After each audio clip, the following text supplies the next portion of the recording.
ऐसा ही सब कुछ है। अगर आप यह सवाल अपने आसपास करेंगे तो 80% लोग इसका उत्तर हाँ में ही देंगे। यह इस कलयुग का ही प्रभाव है कि मनुष्य अपनी नैतिकता को भुलाकर केवल धन के पीछे भाग रहा है।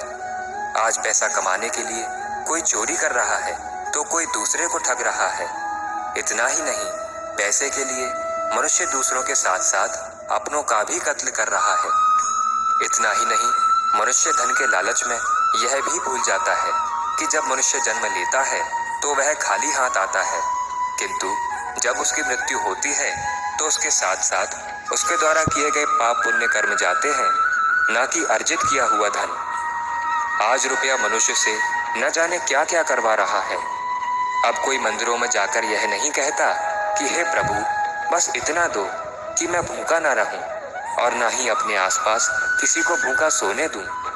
हर कोई यही सवाल करता है कि हे प्रभु, उसके पास इतना धन है तो मेरे पास क्यों नहीं। मित्रों, हम आपको बता दें कि गरुड़ पुराण में विस्तार से बताया गया है कि जो मनुष्य पैसे के पीछे भागते हैं उनके साथ मृत्यु के बाद क्या होता है और उनको किस प्रकार के कष्ट भोगने पड़ते हैं। गरुड़ पुराण के प्रकल्प अध्याय में भगवान विष्णु गरुड़ देव को बताते हैं कि हे गरुड़, कलयुग में लोभ के बढ़ते प्रभाव के कारण जो मनुष्य 100 का मालिक होगा वह 1000 का मालिक बनने की कोशिश करेगा, और जो मनुष्य 1000 पति होगा वह लखपति बनने का प्रयत्न करेगा।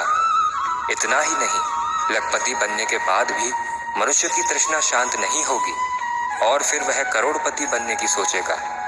इस तरह मनुष्य की तृष्णा कभी शांत नहीं होगी। गरुड़ पुराण कहता है कि अपनी तृष्णा पर काबू न करने वाले व्यक्ति को नरक में जगह मिलती है, जबकि ऐसे लोग जिन्होंने अपनी तृष्णा पर विजय प्राप्त कर ली हो, जिन्हें किसी चीज की लालसा न हो, ऐसे व्यक्ति को स्वर्ग अर्थात उत्तम लोक की प्राप्ति होती है।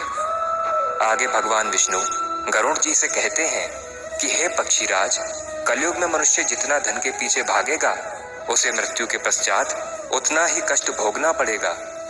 गरुड़ पुराण के प्रेतकल्प अध्याय में आगे कहा गया है कि कलयुग में जैसे जैसे धर्म घटता जाएगा वैसे वैसे मनुष्य के लिए धन का महत्व बढ़ता जाएगा, और एक समय ऐसा आएगा जब मनुष्य ईश्वर को भी भूल जाएगा। किंतु यह भी सत्य है कि जो मनुष्य धर्म के मार्ग पर रहकर धन कमाएगा और अपने परिवारजनों के साथ साथ अपने आसपास के लोगों की भी सेवा करेगा, उन्हें भी मृत्यु के पश्चात उत्तम लोक की प्राप्ति होगी। इसलिए मित्रों, हमारी सलाह यही है कि इस घोर कलयुग में मनुष्य को उतना ही धन एकत्रित करना चाहिए जिससे ना तो वह भूखा रह सके, ना ही अपने आसपास के लोगों को भूखा रहने दे।